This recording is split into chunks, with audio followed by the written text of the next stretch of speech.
接下来，中美晶片战带光朋友来关心是复旦现在呢正式的震撼出手了。今天我们来关心到的是大陆的这个2维快闪记忆体，全球重点是它是首发的，而且良率高达94%。今天会来关注这个新技术之外，另外就是新凯来的黑科技是否曝光，接下来会有什么样子的光刻机？等一下我们会一起的来做解读。现在中国的晶片战是全面做反攻，能不能来避开来自于美国的围堵呢？今天都会一起来做关心。我们赶快来看到是在复旦大学宣布的全球首颗它的这个是2维细基混合架构快闪记忆体晶片正式的突破，而且达到量产死亡之谷，良率现在被解读是高达了94%，等于说中国的科研界已经换了赛道，直接是弯道超车。现在有一个说法，等于中国接下来是不用靠美国或者是荷兰的艾斯摩尔，甚至日本等等提供的这些技术或者是设备，开启了自己半导体自主的一个赛道吗？那这样子的一个半导体的原理，记忆体的晶片到底是什么？真的是一个重要的突破口吗？汉庭怎么看？我们要先想象一下，全世界的这个晶片加工厂都住在一个叫做细作的老公寓里面。那美国呢是房东，他就管着大门，就是高阶制程啊，跟光刻机，就讲说中国啊，你不能再加盖了，顶楼呢我封起来了，材料我也不卖你。所以中国大陆半导体的产业升级啊就被卡住了。那复旦大学这一次所做的呢，它不是要去拆掉整栋大楼去重盖，而是在原本的老公寓里面自己加装一个电梯。而这个电梯呢，就是那个2维材料，它非常薄啊，就是非常的细小，但是呢，它却能够帮老公寓跑得非常的快，省电还不占空间。而且更关键的，它装电梯不需要用到房东的零件。也就是他们找到一条不用靠美国的技术也能让晶片性能暴涨的新路。那这个所谓2维加细的晶片到底在干嘛呢？那传统的记忆体晶片就我们一般手机呀、电脑的，它就像一个笔记本啊，我们写上去就存资料，再擦掉清空，它能够反复使用。可是呢，你用多用久了之后，它可能会破啊，速度慢啊，然后字迹模糊啊，它的性能就会比较累。那复旦这一次用的2维材料，它比较像是用了一种神奇的再生纸，是啥呢？就是超薄、超滑，然后你存资料更快，而且你擦掉清空之后更干净，那不怕潮、不怕热，寿命能够更久。所以它把这个神奇再生纸贴在本来的这个细的笔记本上，它干嘛呢？一测试竟然成功了，而且还能够量产，量产率高达了94%。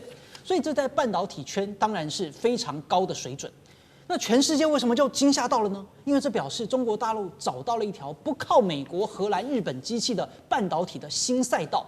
美国现在用的是晶片封锁这个老武器啊，要卡中国的最先进制程。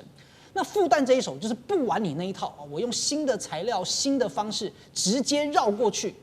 这就好像美国呢是守在大门啊，不让你开车啊，结果你翻墙，对吧？所以你美国守了没有用，而且速度呢还差不多快，所以这当然是有机会能够成为中国晶片的突破口。但是呢，就是到底这些晶片未来能不能够真正的商用，其实还有非常多关的任务必须要走啊，就是它到底能不能够实现瞬间的量产，它的良率，而且成本要低，而且呢，能不能够撑得很久？不是说就只有几天几个月，那它还要面临到各种环境的干扰，甚至呢，你还要有完整的生态系。就光是只有晶片没有用啊，你还有主机板啊、控制器啊、驱动软体啊，所以这些方方面面的，可能还有一关接着一关还要打通，那才可能是未来中国完全不靠美国自己的新希望。对，所以这个全新的一个技术，重点是它的晶片能不能之后顺利的量产，然后绕过美国跟荷兰的一个光刻机的技术，这个都是值得持续观察的。尤其呢，其实现在大陆这个深圳的湾星展上面，今天大家也会特别的关心，就是这一间新凯来了，它能不能自己公布展出这个全新的来自于国产的光刻机？等一下请吴老师来带我们看。我们先来看到是确实是在今天正式开幕在深圳的这个展哦。今年真的是盛况空前，来自20国，而且600多家的半导体巨头都一起来参加这个活动了。这一次根据了解，国际展商的数量是暴增了50%，其中有一些比较知名的企业哦，不管是艾斯摩尔、泛灵、日立或者是住友，但是重点是这一些企业竟然这一次都是变成旁观者。大家也特别在看刚刚提到的新凯来会不会来发表它的国产光刻机？过去它是生产麒麟晶片的，这是第一件事情。第二件事情是，它也一口气出了它的31款自制半导体设备哦，横跨非常多的领域，包括量测跟科实等等，被视为是一个晶片战争的动员令。吴老师怎么看？因为半导体是个比较怎么讲非常复杂的，我们叫供应链啊，上中下游等等。所以你刚刚提到的呢，有些是产品本身，那就最后制造出来的产品。那产品制造过程当中，我们最早还要先设计嘛，在制造过程当中，我们还需要设备，然后设备呢还需要材料供应等等。那你刚刚讲这个，今天正好展开有为期3天这个湾星展，对不对？对，有没有念错？没错啊，湾区展，中芯片的芯芯片的芯，对他故意用这个，叫起来蛮有趣的，然后我怕念错了。所以它这里面的，你刚刚提到那个新凯啦，我可能是说讲夸张的，全球第一个跑去单独做报道，因为我正好碰到认识的人啊，所以就去看。那个新凯来其实是个设备厂，但是他这次我相信他不会公布什么光刻机，因为几乎我们现在已经可以确定，中国大陆有个布局，有个分工。那深圳的新凯来的目标是做 EUV。就极紫外光刻机，那现在都还没有到这个可以让外界看的地步，才很初阶段。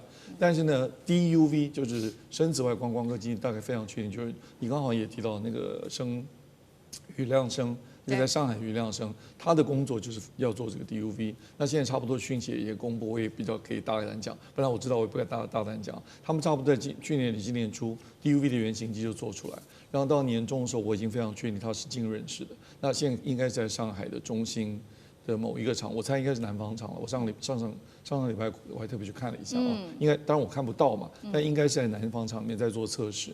那表示说 DUV 已经有谱了，可 EUV 可能还有好几年。那这次那个这个新凯来愿意出来。把所有这个制程里面的每个阶段的那些设备啊都拿来展，可能就是要插这个 EUV。EUV 在他们内部叫做这个珠穆朗玛峰这个计划，就是一个最难攻克的一关，这可能还有好几年。但其他的各个不同制程，你刚刚讲什么时刻啊、沉积啊等等这些制程里面的设备都做得相当不错，有的甚至可以做到5奈米、3奈米都可以做。换句话说，就可以做到进口替代，就不再依赖国外的，像是 Applied Materials 啊、KLA 啊、Lam Research 这些厂商，或者日本东京威力，就慢慢取代掉这些进口。那当你有设备的时候，你当然自己的生产就会越来越顺利嘛。因为美国本来的目标就是让中国的高阶晶片在境内造不出，海外买不到。NVIDIA 不卖它，就是海外买不到；境内造不出，就是不让你得到设备。现在它自己有设备了，境内造不出这个关卡就突破了，那这个会越来越快。因为半导体是个非常需要有量，我们讲有量就是你有订单，我就一直生产。在这个过程当中，我就越来越学会怎么做，就好像家庭主妇，我每天在家做，那我不会做菜，可是我每天都做一道，今天做的不好吃，明天会进步一点嘛，就越来越好吃。其实完全一样的道理 ，trial and error， 你就一直不停的试了以后，你就累积非常多的这个经验起来。所以呢，如果设备越来越齐全，那就是不停去累积经验，只要够勤奋，资金的供应啊，如果国家给点政策，它没有问题的话，它的进步就会越来越明显。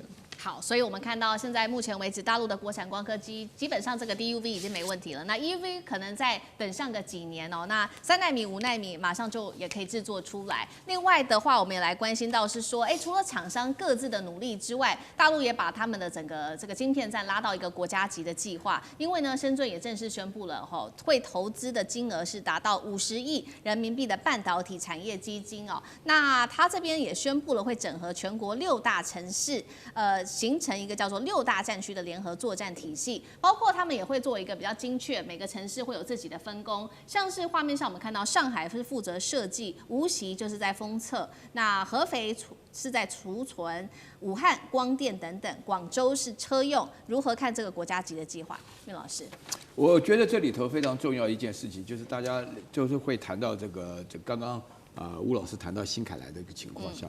我跟大家讲了一件事情，这2012年的时候，新凯来原来是华为里面的叫做星光工程部，然后呢受到制裁以后呢被强迫，就像我现在用的这个荣耀手机一样。他们基本上的话，就因为受到制裁，所以把它切割出去。就是美国基本上要透过长臂管辖，让这个华为本身分开。那包含了 NVIDIA 的话呢，大家都千万不要以为那个 GPU 啊，什么华润讯突然之间变得很厉害。那个像升腾啊、910C 啊、910D 啊，也都是华为被逼迫所分出去的。